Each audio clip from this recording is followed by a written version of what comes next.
MEERA. The end. I typed out those 6 letters and sat back in my chair. That was it. The story was complete. Of course, there would be edits and some areas would still need to be fleshed out, but my new manuscript, once it started, practically wrote itself. I was only wielding the instrument as it took on a life of its own. I was aware of a dull ache in my neck. How long had I been sitting there? I reached over for my cup of cappuccino, only to realize it was cold and completely untouched. I smiled to myself. As this book was being written, countless cups of cappuccino suffered from my intention. I craned my neck and rubbed at the ache, trying to tease the knot out of the muscle while it was just a nuisance and not a full-blown stiff neck. A bath would help, I decided. To be honest, I couldn't remember if I had taken a shower that morning, and I definitely couldn't remember the last time I had soaked in a nice hot bath. It was time to take care of this body a little bit. Before I slipped into the bath though, I called Vivan. "Hey," he said when he answered the phone. "You're emerging from your cave at last." I laughed and took in a deep cleansing breath. "It's done." Wait a minute. I heard a shuffling on the other hand, and I pictured him sitting up a little straighter, holding the phone in his hand instead of cradling it under his shoulder, while he half talked, half worked. "It's done?" he repeated. "Hmm," I said happily. "I'm going to go take a bath to celebrate. I have a horrible stiff neck." "I'm surprised you don't have a completely stiff body," he said wryly. "You hardly moved from that chair for the last week and a half." "I was in a role," I said. "I do believe you know what that's like now, Mr. Blog Extraordinaire. Considering our vastly different backgrounds, I truly enjoyed that we had some common ground that we could talk over with each other. Now that he knew how much time and effort went into writing a 1,000-word blog, he truly appreciated the time and energy it took to write a book."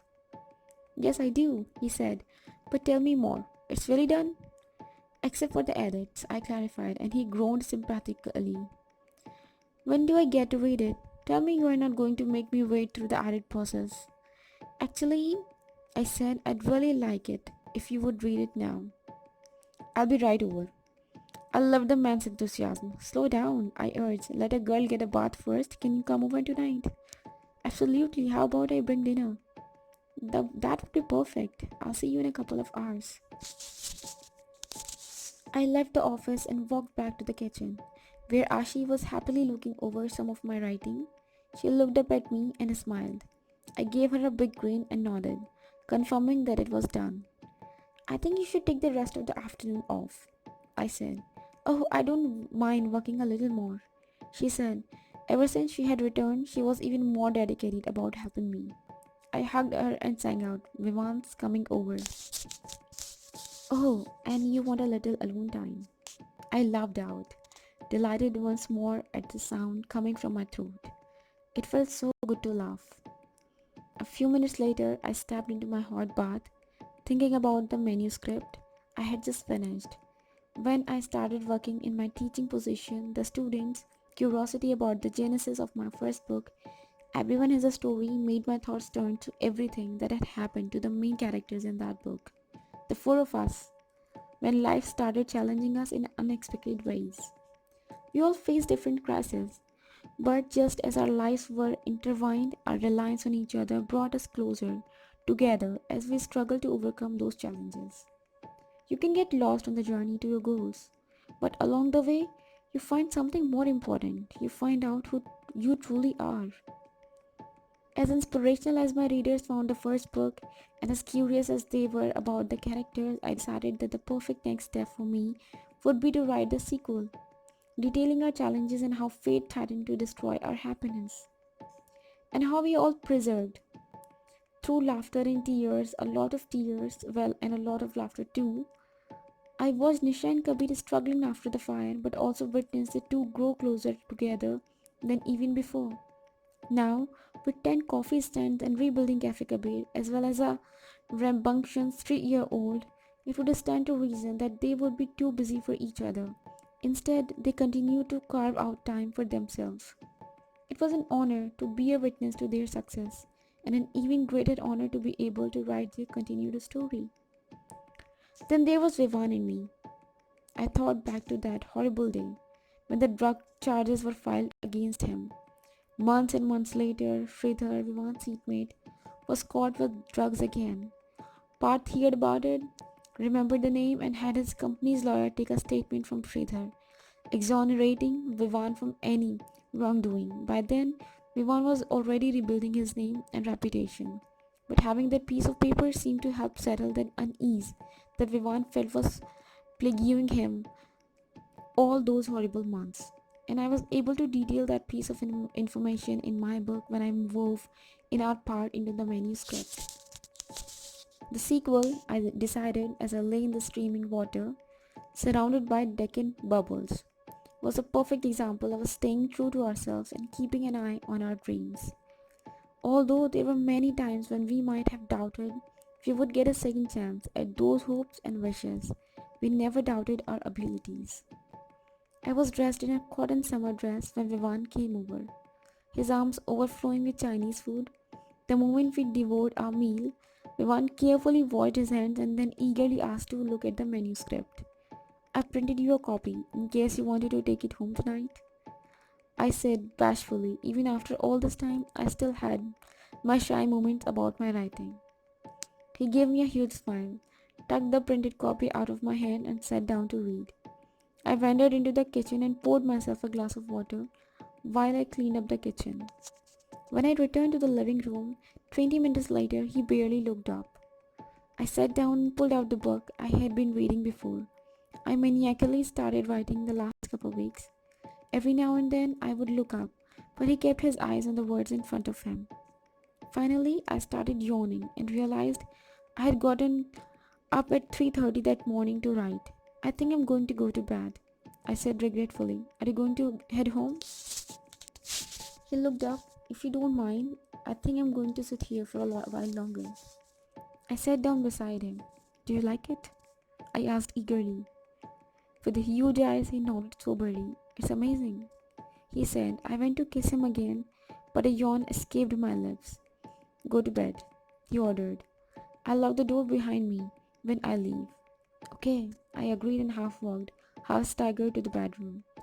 The room was completely dark when I heard my bedroom door open. Vivan? I asked sleepily. Yeah, he responded softly. What time is it? He laughed lowly. It's about 4 in the morning. Wide awake now, I sat up in bed. You're still here? The mattress sagged as he sat beside me. I couldn't stop reading your book. It was amazing. How you captured all those emotions of what happened to us. I'm in awe of you, he said and wrapped his arm around me. We talked for a while and fell asleep together. When I woke up a couple hours later, I opened my eyes to take in his grinning face. I can't wait to get your book out there, he said eagerly. I sighed. One problem. I still don't have a publisher. I've been thinking about it, Vivan said. Let's go make some coffee and I'll explain. Together we wandered into the kitchen. Set, he ordered, and began bustling around to make coffee for us. It wasn't Cafe Kabir coffee, but our friend had shown us enough tricks of trade so we could both manage a half-decent cup.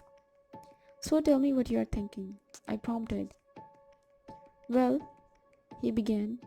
Remember when I told you someone asked me if I could put my blog articles into a full book form and publish it myself? Yes, I started to look into it a bit. I'm still not sure that's the best solution for me, but Meera, I think it's a good idea for you. Me? Self-publish? I asked, incredulously. It never really occurred to me before. I think it's a fantastic idea.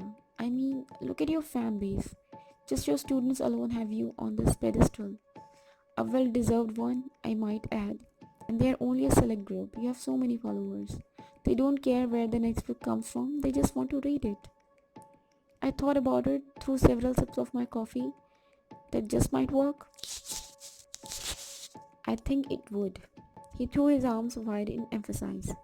I know it will. Do you remember Pari telling us during our last trip to Goa that she had a friend who was an artist? That woman had created a bunch of book covers. We could contact her and I bet she would have some ideas of who else we could go to help us this self-published. I looked at him. simultaneously touched and amazed by his excitement. You are an incredibly wonderful man, you know it? He stood up and pulled me into a tight embrace. I am everything I can be to make you love me. He said, the person I am, Meera, is because of you. Because of your love, because of your support. When I think about how easily you could have turned your back on me last year when I was accused of possessing drugs, no, I said quickly, I would never ever turn my back on you, Vivan. You are the other part of my soul. Everybody's challenged at some point in their life, and we were no different. We learned a very valuable lesson through all that. When we turned to each other instead of turning inward to nurse our own hurt hearts, we gave each other the strength we needed. With Vivan's idea, I knew my book was going to come to fruition even quicker than we could even imagine. It was amazing to think that when fate intervened, how rapidly life could change, and this time it was definitely for the better.